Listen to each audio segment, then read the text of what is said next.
This day, my parents loved the family reunion day, especially my dad. This was like heaven to Howard Brown. I think everybody remembers him with the camera around his neck, running the business meeting, and all the aunts and uncles, they'd always end up fussing and arguing. I think our generation's a little different. We don't fuss as much as they did. But they fussed and fussed about things, and we just loved it. We said, oh, now they're getting ready to have an argument. But it meant so much to him that we keep this reunion going.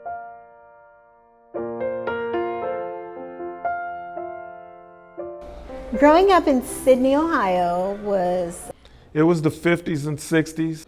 I'd say it was wonderful, and sometimes it was horrible. Nobody locked their doors except for our mom, because she was really, we were the only black family in the neighborhood, and she was really protective. Growing up in Sidney, most of it was family around in Sidney. Most of the black people anyway were related in one way or another. A lot of distant cousins, close cousins. I think the wonderful part was that it was a small town.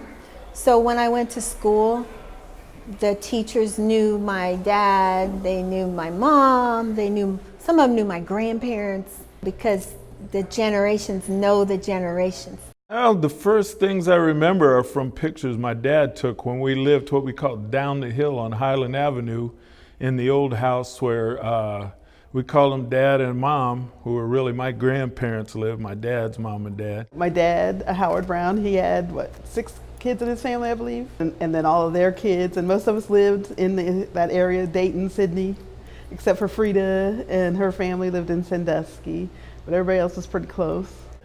That house doesn't exist anymore because they built a bridge across there and put a highway through the area that house was in. That was down the hill, I think it was 113 Highland. Then we moved up the hill. Tom and Martha moved up the hill right from that house on Highland. My dad was real close to his siblings, and then of course Uncle Tom lived right there in Sidney, so we hung out a lot with Rick and Scott and Mark and Tony. And of course we all went to school together. Highland, but we moved up into what I call a white Catholic neighborhood on McKinley, 815 McKinley, right across from the fairground. We had to beat everybody up to have friends, but I didn't have to fight anybody. Judy is the one that beat everybody up, and she was like 5'1", so they figured if she was gonna beat them up, they didn't want to mess with me. But the crazy thing about that is all of those guys ended up being really good friends for the rest of our lives. A lot of them are already gone now. I drive through that neighborhood every time I come back to Ohio.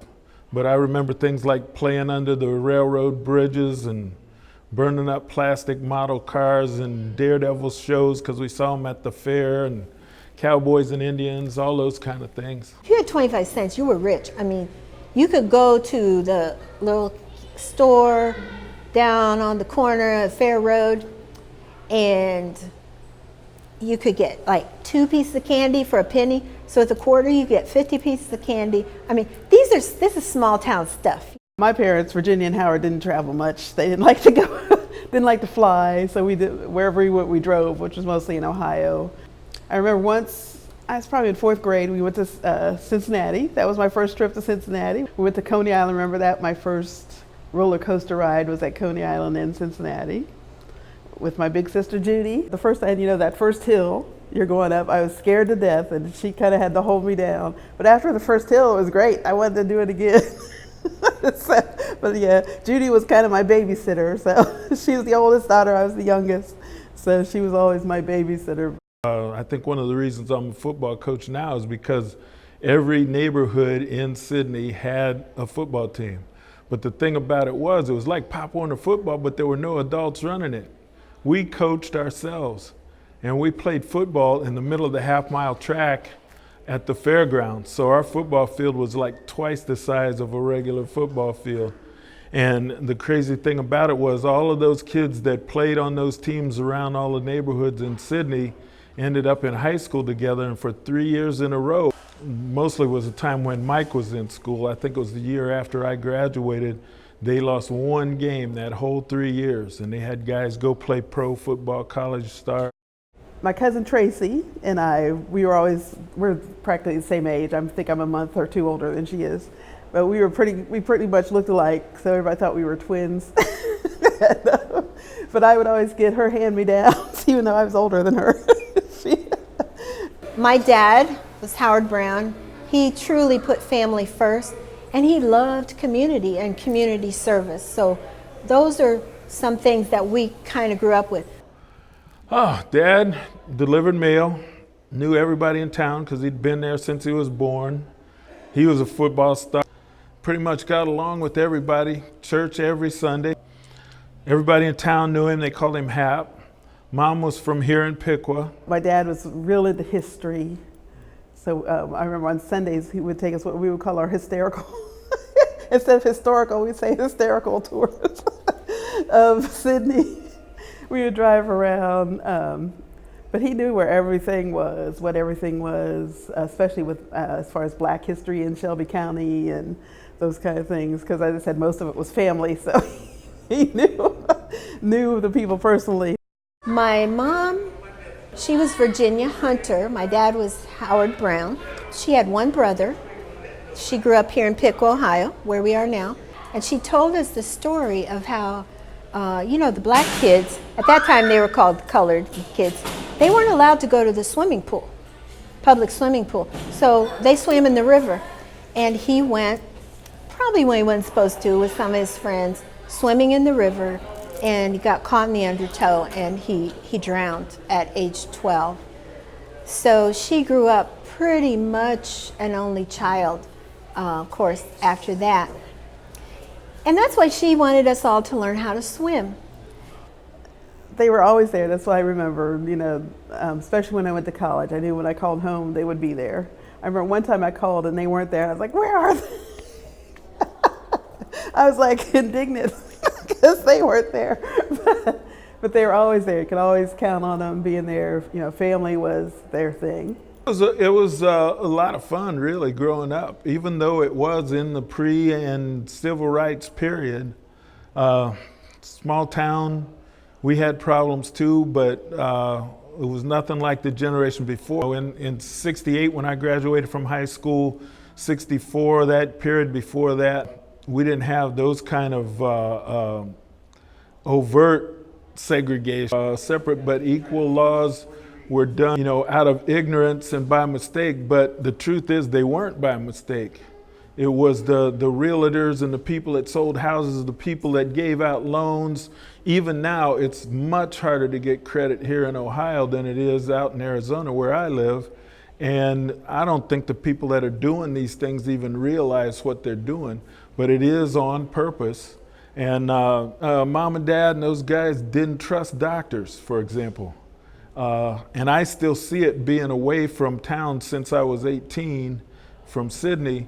There are things that they do that are different for people of color than for white people. We had to leave town to get a haircut. People that we went to school with, their parents as barbers wouldn't even cut our hair. We had to go to Troy or Piqua just to get a haircut. Either that or we'd get it at home. So now I can say at 64, I still love people. I still have faith in people. I love my family. I don't regret growing up in a small town. I think it gave me the strength to go anywhere in the world and not be afraid. I have to realize now, as getting to be one of the seniors in the family, it's so important to be quiet and to listen to even the little tiny ones. Just listen to them, reinforce what they're doing, and just love them. My parents, both of them, love music, so I think that's where we all got our love for music. I remember my mom had wax LPs, and there were 33 and a thirds, as we call them. She had a set of Gershwin, which I just fell in love with. I think that's why I like the piano. I love Rhapsody in Blue was my favorite, and American in Paris. She had all those classical type of things, but also the more modern stuff, Aretha Franklin and Stevie Wonder. Of course, with me being the youngest, all my older brothers and sisters, they had Jimi Hendrix, James Brown, and then Judy liked the Beach Boys and the Four Seasons. So we had the whole spectrum. Cynthia was James Taylor, and I was Carole King, Earth, Wind and Fire. I like them too. all of us played an instrument at one point or another. We all sing. I'm not sure what Steve played. I think he did sax for a while, and Judy did. But Cynthia plays guitar. Mike played the cornet and then the bass guitar. I played the piano. I was going to do the viola, but I didn't do that. You know, in 5th grade where they give you those music exams or whatever. So I was going to do that, but I didn't do that. But I wound up doing the piano. My mom played piano a little bit. My grandmother on her side, my mom's side, played piano. I'm not sure if my dad played an instrument, but he sang. He sounded like Nat King Cole. He would always sing in the bathroom, especially while he was shaving. You could hear him singing. I'm sure you would probably remember him singing. I do that. Yes. He sings, but Nat King Cole was his favorite, and he sounded just like him. So We also grew up with a work ethic. Well, there were 5 of us, 5 kids, and my dad, at one time, he had like 3 jobs. He had his main job and then other things. And one thing he did was cleaning the doctor's offices in our neighborhood. It would be usually on Saturdays. He would take us over to Dr. Smith's medical office. Can you imagine these 5 little kids, 6 years span of kids, and he gave us all jobs. And then he would inspect our jobs and we got paid. And I look at that now, and he was teaching us so much. I delivered newspapers, so I learned something about how to deal with money and how to manage it and how to manage my own supplies and business and everything there. But working for my grandpa, laying bricks and that kind of stuff, I talked about this to some of the guys I coach football for right now. We didn't lift weights. What we did was we carried cement blocks and 100-pound bags of concrete around all day. And those guys that were working with my grandpa knew that that was our training for football. So they didn't back off on anything. I remember things like they had a saying, "Guy be out there all day long on Thursday. Today is a day, but tomorrow is payday." He didn't quit it, What are you doing, schoolboy? Keep up, all those kinds of things. And education was a big thing. We all went to college. There was no question. It was set, you're going to college after high school. Not all of us made it, but we all went. And they all set us on a postman's salary, so. The cost of school was way cheaper. I paid for 4 years probably what kids pay for a semester now. I think my whole 4 years cost me about $5,000. And I did things like cut grass between school years in the summer. I even came back down from Bowling Green, 90 miles, on the weekend to cut grass with the Foys, who had a grass cutting business. We cut grass at a lot of the houses that were taken over by the government, from the government loans. It's HUD now. I don't know what they called it back then. But I made money doing that. Of course, I started getting my money together, delivering newspapers. While I was in school, I delivered pizzas. It was something that was just, a common thing, which for black kids wasn't, especially in Sydney, wasn't always the path that they would put you on. But there was no question with, I think all of the Browns, all the cousins and everybody, that was expected. You would go to some kind of after high school education. We have to do the best we can to say, hey, these are my values. I'm sharing them with you as a parent. And then our kids will make up their own minds as they get older. No matter what they do, we got to keep loving them. And I think that's what I got from growing up in a small town. That was my essay answer. I don't know if that's what you wanted. And it's the same thing I tell the kids that I coach football in Phoenix, most of whom are underprivileged Latino kids. I tell them, just like your parents told you, my parents told me, you got to be better than everybody else, okay? Another thing that's a big lesson, especially now, is don't get thin skin when it comes to social media, because those people that are putting you down on social media, the only reason they're talking that mess is because they can't do what you do and they're jealous. People need to get away from having such thin skin. I think that'd solve a lot of problems. Especially my mom, for the girls, she would always tell us, be sure you got your own kind of thing, your own money, your own Don't depend on your husband or whoever, that kind of thing. And as I said, I think family was the big thing. Take care of the family. Look out for the family. Don't forget who you are, where you came from. What I told them and what I will say to you, no matter where you go in your life, whatever room you walk into, for whatever reason, you're not walking in alone. You might feel like you are, but as you walk in, your parents are behind you, your grandparents, I'm behind you, all the way back to Africa and the other places that we know we came from, even though we can't always pinpoint the exact spot. That whole line is walking behind you, and you have to fear nothing. Fear nothing. It's not like they say a dress rehearsal. You have been chosen, I do believe that, for whatever role and things come for your life. You're qualified, and all those generations, all those ancestors are walking behind you.